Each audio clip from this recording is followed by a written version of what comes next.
Ini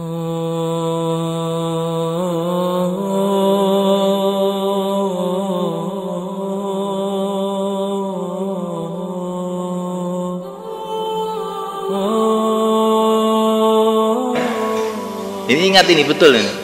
Kalau dakwah ini gagal, akan terjadi 1 triliun kemaksiatan kepada masyarakat Islam. Sebabnya apa? Tidak satu hati. Nah, supaya satu hati itu bagaimana? Kalau semua tertib, buddha. Kalau semua memaafkan temannya, insya Allah kan? Semua tertib itu nggak ada. Karena apa? Kita ini manusia yang dakwah, bukan malaikat. Kalau malaikat itu semua tertib. Kalau manusia itu ya ada ya, nyakitin kita, gunjing kita, melecehkan kita, menganggap pengorbanan kita ini kecil. Kamu itu apa? Ngomong tok nggak ada korban. Nah, itu pengorbanan kita kalau sudah menghadapi orang-orang begitu itu bagaimana? Sabar, kan? Supaya kita satu hati. Insya Allah, kan? Satu hati, kasih sayang, lihat kebaikan orang. Jangan sedikit pun melihat keburukan orang. Lihat kebaikannya aja. Kalau kita melihat kebaikannya, kita akhirnya bisa mencintainya, bisa ikram kepadanya, akhirnya satu hati. Kalau kita melihat kelemahannya, kita sumpah. Ini karkon 4 bulan, tetapi saya lihat setiap dengar bayan mesti tidur, sumpah melihat dok. Nah ini kan kalau kita melihat, padahal ini dia sudah korban, sudah masya Allah orang lama, tapi kita lihat keburukannya ngantuan, akhirnya kita ini sumpah melihat dia itu. Iya nggak kan? Kalau kita lihat kebaikannya, masya Allah, ini mungkin ngantuknya ini ketemu Nabi nih. Kayak ngantuknya para sahabat Sayyidina Anas bin Malik, saya tidak pernah tidur kecuali mesti jumpa Nabi. Itu mungkin ngantuknya kayak begitu mungkin. Kita husnudzon aja kan. Orang itu kalau husnudzon nanti akhirnya yang jelek jadi baik. Ada orang membawa botol arak pada zaman sahabat ini. Itu dia ini pasukannya Sayyidina Khalid bin Walid. Maka disembunyikan begini. Sayyidina Khalid tanya, apa yang kamu bawa itu? Cokak, katanya dia. Dia nipu. Maka Sayyidina Khalid tidak menggeledah, tidak. Langsung dia doa, ya Allah jadikan cokak ya Allah. Nah kita aja.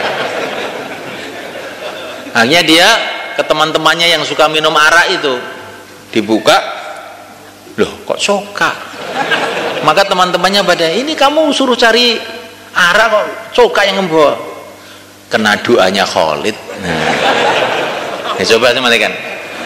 Jadi orang itu kalau nggak mau lihat keburukan, akhirnya keburukan itu hilang betul. Tapi kalau kita melihat keburukan, maka keburukan yang tidak ada pun tahu-tahu jadi ada.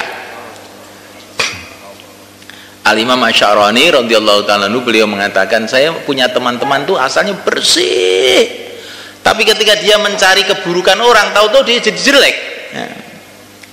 Jadi orang itu kalau ingin jelek, cari keburukan orang, nanti kan banyak jeleknya ya. Karena dia mencari sampah, ya dapat sampah kan.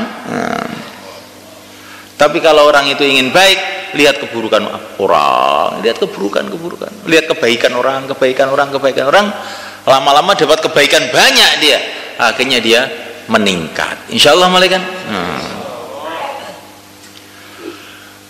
Nah malaikat Allah Subhanahu Wa Taala, masya Allah. Memang dakwah ini asasnya itu sayang malaikat. Wa ma arsalnaka illa rahmah. Baginda Nabi diutus oleh Allah, tugasnya satu saja, menyayangi umat. Wa ma arsalnaka illa rahmah. Maka kita ini harus punya sikap sayang. Perkataan kita, perbuatan kita kepada siapa, bagaimana dia ini paham, oh dia ini sayang sama saya. Nah gitu.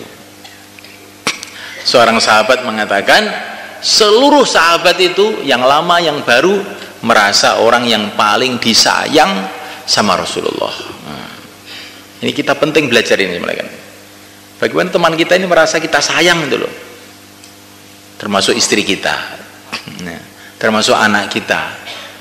Jangan kita ini bersikap yang tidak baik sama istri kita, sehingga istri kita ini ragu.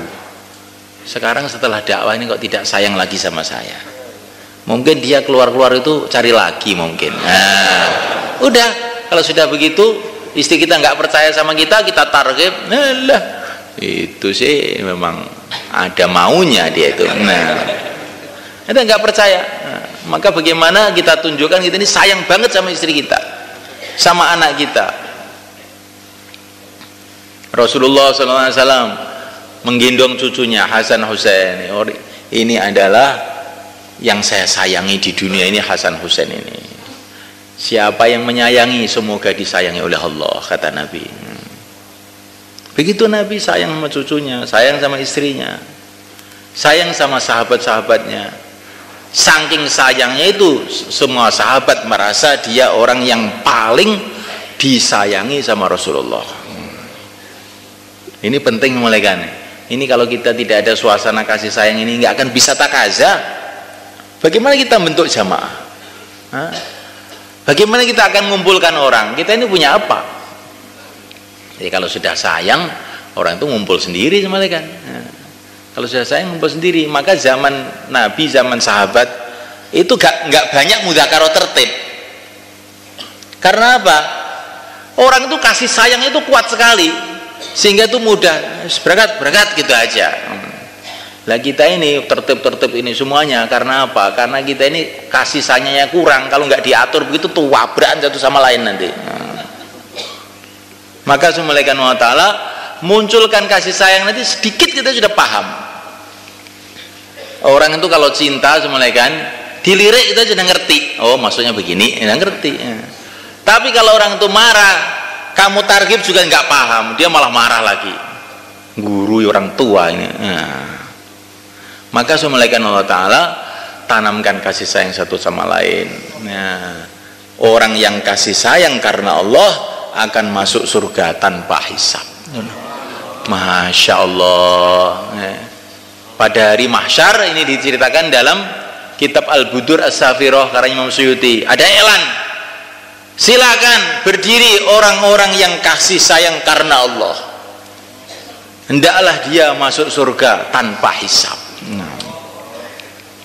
Orang-orang pada berdiri, ternyata tidak banyak, tidak banyak. Orang kasih sayang karena Allah tidak banyak. Beberapa orang berdiri ke surga, dicegat sama malaikat. Kamu katanya orang yang kasih sayang karena Allah itu apa? Yang kamu kerjakan dulu di dunia apa? Kami saling duduk karena Allah, saling berziarah karena Allah, dan saling bantu-membantu karena Allah. Semoga termasuk kita semuanya. Duduk kumpul karena Allah, berziarah satu sama lain karena Allah, kemudian saling bantu-membantu karena Allah. Bukan hanya kepada orang-orang baru, orang-orang yang belum ke masjid, kepada semua orang, termasuk orang-orang lama. Insyaallah malaikat. Yang mulia Nabi Agung Muhammad SAW tiap hari di Mekah datang kepada Sayyidina Abu Bakar 2 kali, pagi dan sore. Coba semalekan, mestinya kan Sayyidina Abu Bakar yang datang pada Nabi itu semalekan. Tapi Nabi ngajari kita, orang tua malah datang kepada orang muda. Nabi datang kepada umat. Masya Allah, ini kalau orang-orang tua di mahala, di halakoh, di markas rajin datang pada orang-orang tua itu, sudahlah pasti nanti kerja meningkat insyaallah malaikat. Jangan kerja dijadikan kayak pemerintah, absen datang nggak, kemana tidak datang dia. Ini kamu ini jenderal apa dai toh? Jangan gitu. Sebelum musyawarah sudah puter, orang-orang lama itu sudah diputeri. Barangkali ada keperluan apa kita bantu sekemampuannya. Nanti waktu musyawarah sudah nongol semuanya. Absen itu juga ini karena ini yang nyuruh masyayikh itu harus diabsen juga. Nanti nggak jadi absen, diabsen juga. Tapi absen itu bukan mesti kayak sekolahan. Bulan datang, bukan. Gayanya absen tabligh ini tidak begitu. Kamu sudah harus hafal orang-orangnya itu. Oh semua datang, udah gitu aja. Kayak Rasulullah itu nggak pernah nulis tapi hafal gitu. Ini tiap datang malam markas Al-Huda, Al-Muhajirin. Kok kayak Lanut Iswahyudi aja.